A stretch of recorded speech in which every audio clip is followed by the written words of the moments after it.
네, 어제 인천의 한 아파트 단지 인근 시민들이 한 남성 때문에 공포에 떨어야 했습니다. 지금 이 화면에 보이는 이 남성인데요. 이 권투를 하는 듯한 자세를 하기도 하고요. 또 이 주먹을 휘두르기도 하는데 일단 저희가 너무 선정적이다 보니까 캡처 화면을 보여드리고 있습니다.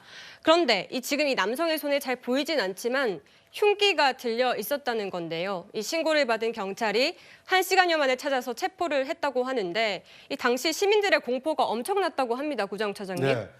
그러니까 길에서 만약에 흉기를 든 그 남성을 만났다고 생각해 보십시오. 얼마나 섬뜩하겠습니까? 네. 더더군다나 이 아파트라면 많은 주민들이 이렇게 거주하는 공간인데 이제 저렇게 흉기를 든 남성이 1시간 동안 배회했다. 뭐 우리 사회의 어떤 불안한 요인 중에 하나인데요.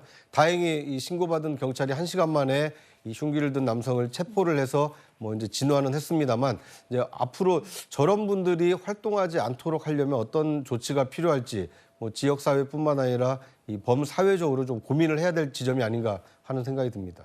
알겠습니다. 장현주 변호사님, 지금 보면은 경찰에서는 A 씨의 범행 동기는 조사를 하고 있고 이 정신병력에 대해서는 말할 수 없다라고 했는데 일단 경찰은 응급 입원 조치를 했거든요. 이런 경우는 어떤 경우입니까? 그렇죠. 일단 흉기를 압수하고 응급 입원 조치를 했다는 것은 물론 뭐 정신병력이나 이런 부분들은 아직 밝힐 단계는 아닐 것 같고요. 다만 뭐 자해 위험이라든지 또는 이제 타인에게 위험을 줄 만한 상황이 있다라고 한다면 경찰이 그 엄격한 요건 하에서 응급 입원 조치를 할 수 있는 경우들이 있습니다.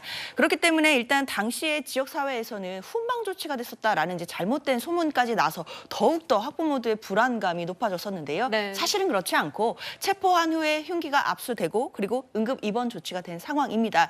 사실 아무도 해치지 않았다라고 하더라도 흉기를 휴대한 것만으로도 처벌할 수 있는 조항이 있거든요. 폭처법상에 규정된 법률이 있는 것인데 흉기를 휴대했는데 그 목적 자체가 범죄를 의도하고 만약에 흉기를 휴대했다라고 한다면 처벌할 수 있는 규정이 있기 때문에 일단 체포가 된 것이고 범행의 동기, 그러니까 흉기를 휴대하고 있었던 그런 동기라든지 혹시라도 다른 범죄를 의도한 것은 아닌지 이런 부분에 대해서 수사기관이 엄정하게 수사를 해야 될 것으로 보입니다. 네, 흉기를 휘두르기만 해도 처벌이 될 수 있다 이런 말씀이신데 어떤 부분을 주로 수사를 해서 처벌을 하게 되는 겁니까? 아무래도 이제 뭐 허공에다가 흉기를 휘둘렀다 뭐 이런 이제 영상이 나온 건데요. 이 흉기 휴대의 동기가 가장 중요할 것 같습니다. 네. 이 흉기를 왜 가지고 그것도 길거리에서 이걸 휘둘렀는지 이런 부분에 대해서 동기를 세밀하게 밝혀야 될 텐데요.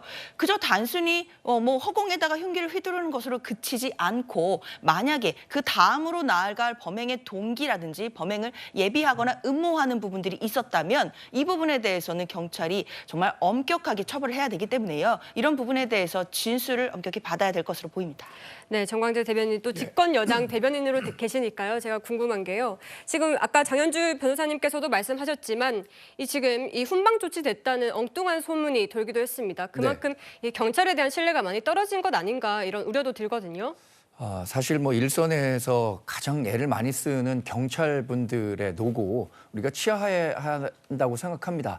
근데 뭐 경찰 그 행정력에 대한 불만이 있는 것도 사실이죠. 그래서 경찰분들의 노고는 치하되 그러나 그 경찰이 더 잘할 수 있는 분위기를 마련해야 하는데 그런 부분에서는 정치권에서도 뭐 소방직 그 공무원이라든가 네. 경찰 행정직 이런 분들에 대한 일선에서 근무하는 분들에 대한 처우 개선이라든가 이미지 제고 등을 위해서도 많은 노력을 해야 할 거라고 생각합니다.